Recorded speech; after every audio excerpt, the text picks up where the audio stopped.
রাধে রাধে সবাইকে, কেমন আছো? আশা করি সবাই ভালো আছো। দেখো আমরা অষ্টমীর দিন বৃন্দাবন যাব বলে হাওড়া থেকে ট্রেনে উঠে পড়বো, তাই ট্রেনটা এসে গেছে, তাই তোমাদের সাথে শেয়ার করলাম। আমরা এবছর পুজো বৃন্দাবন ঘুরবো। তো বন্ধুরা, তোমাদের সঙ্গে শেয়ার করছি আমরা বৃন্দাবনে নিধিবনে আজকে সারাদিন কি করেছি। আসলে ভিডিওটা আগে করেছি, তারপর তোমাদের সাথে শেয়ার করছি। এই যে দেখো আমরা ট্রেন থেকে নেমে গেছি আগ্রা। এটা আমরা দিল্লি আগ্রায় নেমেছি, কারণ মথুরার ট্রেন আমরা পাইনি তার জন্য। আর এই যে পরের দিন সকালবেলা ভোরবেলা, আর সবথেকে বড় কথা এই বছর মানে এই নিয়ে আমার দুবার বৃন্দাবন ধাম ঘোরা হচ্ছে। তো এই বছর আমরা সবাই খালি পায়ে হাঁটবো, তার জন্য আমরা সবাই মানে এসেই আসার থেকেই জুতো খুলে দিয়েছি। তো এই যে দেখো সবাই খালি পায়ে আমরা হাঁটছি, আর এই যে নিধিবনের দিকে এগোচ্ছি আমরা। সব নিধিবন দর্শন করতে যাচ্ছি, আর সকালবেলা সবাই ফ্রেশ হয়ে নিয়েছি দেখো।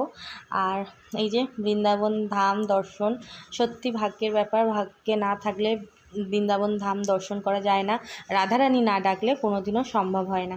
আর এই যে আমরা নিধিবনের দিকে যাচ্ছি, নিধিবন কুঞ্জগলি বলে না, তো আমরা কুঞ্জগলির দিকে যাচ্ছি। ইচ্ছা আছে ভোরবেলাতেও একবার নিধিবনে আসার, জানি না পারবো কি না, কারণ আমরা প্রেমানন্দজি মহারাজকে দর্শন করতে যাব। তো সেদিন তো সময় হবে না, বেশি দিনের জন্য আসিনি, মাত্র 3 দিনের জন্য এসেছি, তারপর আমরা বেনারস চলে যাব ওর জন্য। আর এই যে দেখো নিধিবন, আগের বারে যখন এসেছিলাম নিধিবন সন্ধেবেলা এসেছিলাম, তখন বন্ধ হয়ে যাচ্ছিল, ঠিকঠাক আমরা দর্শন করতে পারিনি ওর জন্য। আর এই যে দেখো নিধিবন, এই যে বনগুলো ভালো করে দেখে নাও। আর যারা এসেছে তারা তো জানোই যে কত ভাগ্যের ব্যাপার হলে তারপরে নিধিবন দর্শন করা হয়, বৃন্দাবন দর্শন করা হয়। আর একটা কথা বন্ধুরা, আমরা যমুনা স্নানও করব, তো যমুনা স্নানটা তোমাদের সঙ্গেও শেয়ার করব। আর এই যে দেখো এই কুয়োটা এখন ঘিরে দিয়েছে, এই কুয়োটাতে নাকি জল উঠে পুরো জঙ্গলে মানে নিধিবনে জল উঠে ভর্তি হয়ে যায় সকালবেলা। আর এখানে কতজন এই বাঁদরগুলোকে খেতে দিয়েছে, আমার না বাঁদর দেখতে খুব ভালো লাগে, তাই আমি ওদেরও ভিডিও করে নিলাম। আর এই যে দেখো নিধিবন কত, আর ওই বনের ভেতরে কত ফুল ছড়ানো আছে।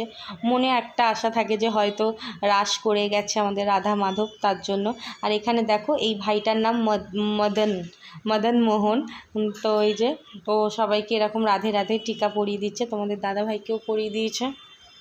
আমরা সবাই মিলে রাধারানী সেজে নিয়েছি, আর তোমাদের দাদাভাইকে মানে ছেলেরা এরকম সেজেছে আর মেয়েরা রাধারানীর মতো সেজেছে, বেশ ভালো লাগছিল।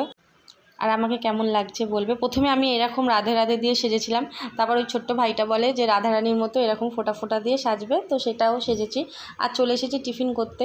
আর এই যে এখানে হিঙের কচুরি, যেহেতু আমি হিঙের কচুরি খাই না, তা আমি টিফিনটা আর করিনি, এরা সবাই করেছে। আর এই যে এখানে চলে এসেছি, এটা কোন মন্দির আমার ঠিক মনে নেই, এখানে গ্রহর ভগবান আছে সব। এখানে আমাদের গ্রহের যে 9টা গ্রহ সেই সব ভগবান এখানে আছে, তো সেগুলোও দেখলাম। আগেরবারে বৃন্দাবনে এসে এগুলো সেরকমভাবে দেখা হয়নি, তার জন্য দেখে নিলাম। আর এই যে এখানটায় কুরুক্ষেত্রের ঘোড়া আছে শ্রীকৃষ্ণ, আর সব ফটো তুলছে। আর এখানে আমাদের সোনার তাল গাছের মধ্যে যে কুণ্ডটা আছে সেই কুণ্ডটাও দর্শন করিয়ে দিলাম বন্ধুদের।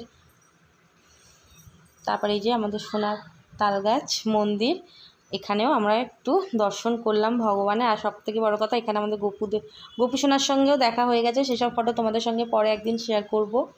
আর এই যে এটা অমরনাথ মন্দির, বৃন্দাবন বাঁকে বিহারী মন্দিরের পরে, কারণ বাঁকে বিহারী এত ভিড় আমি ঠিকমতো দর্শন করতে পারিনি, মানে প্রথমে নামার সময় যা দর্শন করেছি বন্ধুরা, তারপর আর সেরকমভাবে দর্শন করা হয়নি। আর এই যে সোনার তাল গাছের মন্দির, এটা কি মন্দির বলে আমার ঠিক মনে নেই, ওই মন্দিরে সব দর্শন